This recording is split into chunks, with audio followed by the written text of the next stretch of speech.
Hey people, this is Conrad Layn here. Just gonna give you a quick walkthrough of the Turo Cancellation Policy.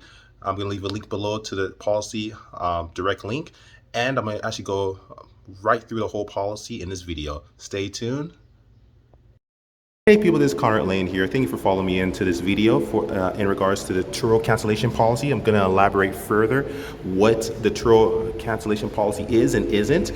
Please still do your own due diligence, as I always recommend. I'm just your friendly YouTube neighbor that's giving my perspective and understanding of what this policy means. I left the actual Turo cancellation policy that we're going to go over in this video in the link below, so please do your own due diligence. I am human. I'm going to do my best to give you my best perspective, opinions, but mostly perspective and based on what we're going to read and elaborate on. But here, let's dive right into this. So the cancellation policy is just pretty much allows the guests to cancel their Turo trip if they can't make it. If something abruptly happens where they can't make it to the trip, they have an option to actually cancel the policy. And what you need to know is, as a Turo host, because our time is money, and you need to know how to measure your time, but understand the policy. The cancellations, the guests will get a full refund, meaning you don't get paid anything, if they booked a trip 25 hours or more before the trip start.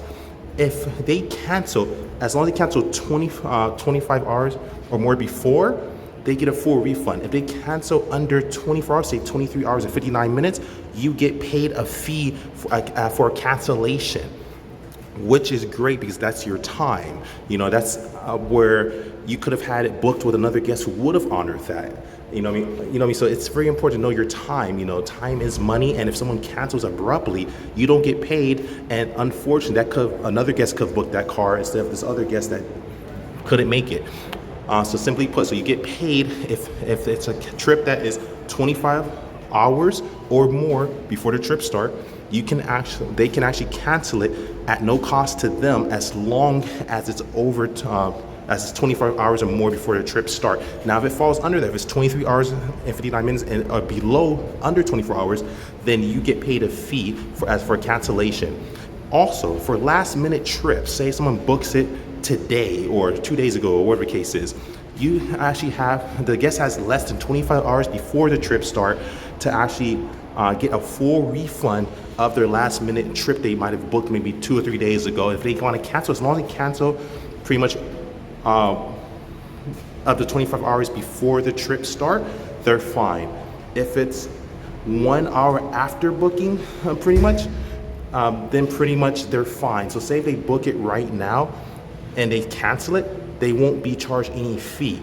But if they can't, say they get your trip and they cancel it after basically under 24 hours and everything of the trip, then they must pay because at that point that's your time and Turo pays you for that. But remember, if it's 1 hour after the booking, they basically get it. If it's 59 minutes prior to the booking or below or less, let's say they can book it now and they're like, you know, I want to cancel it and everything, then they're fine. So say they cancel half an hour later, they'll get a free, they'll get their full refund back. If they book it and they cancel, say, an hour and 1 minute and everything, and they cancel at 1 hour, then they have to pay you a fee. It gets a little tricky, but it's very simple. And at this point, pretty much we'll scroll down a bit further. I want to show you guys something else. See what it says here? Trip length. This is based on the refund amount. So there's a trip length amount. So more than 2 days, you get the full amount refunded minus 1 day's average trip cost. Meaning, if the guest cancels a trip more than 2 days, the trip's more than 2 days and they cancel it, you get paid 1 day's average and 50% if you for half of 50% of any delivery fee. That's if the trip's more than 2 days. The next one is 2 days or less. So if it's less than 2 days, if you get full amount refund, the guest will get full amount refunded and 50%. So that means you, the tour host, get paid 50% of the trip cost if the guest cancels their trip and if their trip is 2 days or less. And you, the host, you get paid 1 day's average if the trip is more than 2 days. And you get 50% of any delivery for both tiers.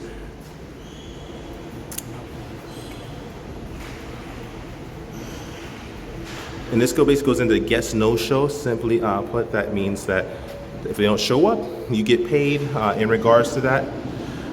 So for example, if it's a no-show, the 2 days or shorter, the tour will refund the guest their full amount minus 75%. So if it's a no-show, you actually get penalized as a guest. So that means you, the tour host, will be paid 75% of the trip. So you get 75% of the trip that are 2 days or shorter. So that's very, very important to know that. If a guest is a no-show, it's one thing to cancel a trip, but if the guest just doesn't show up, doesn't communicate, or just doesn't cancel it, it falls as a guest no-show. And if it's 2 days or shorter, tour will refund the guest basically 25%, and you get the 75% of 1 day's trip cost, which is very important because you need to be paid as a tour host. So that's pretty much just a bit of a summary of what the policy is. It goes a bit deeper than this, but I just wanted to do the quickest video possible where I can kind of elaborate a bit further. That's pretty much what it is. So I mean, just in regards to that, I'll see what we can do. And also, a trip no-show is also, if it's a guest no-show, a guest who shows up to a trip with no license, with an invalid license, or who sends their additional driver in their place, is also a guest no-show. So it's not only if the guest is doesn't show up. If they don't show up with their valid driver license, you can't verify them. If it's an expired driver license, if they send someone else who's on the reservation or not, that's a guest no-show. They must be their people. Again, it elaborates here. More than 2 days, full amount refunded minus 2 days average trip cost. 50% of any delivery fee. So it's the same thing. So this just falls here. So see what it says right here? More than 2 days, full amount refunded minus 2 days average trip cost, 50% of any delivery. So it's awesome. So full amount refunded minus 2 days. So if it's more than 2 days and there's a guest no-show, if the guest doesn't show up, if they send someone in their place who's not on the reservation or in the reservation, but they're not there, if they show up with an invalid driver license, expired driver license, or a fake driver license, expired, or if they show up just without no driver license, let's count it as a guest no-show. And more than 2 day trip, so a guest has more than 2 days, they get the full. You get basically paid 2 days plus 50% of the delivery fee, and also you get paid if it's 2 days or less, 75% of 1 day's average. So very important.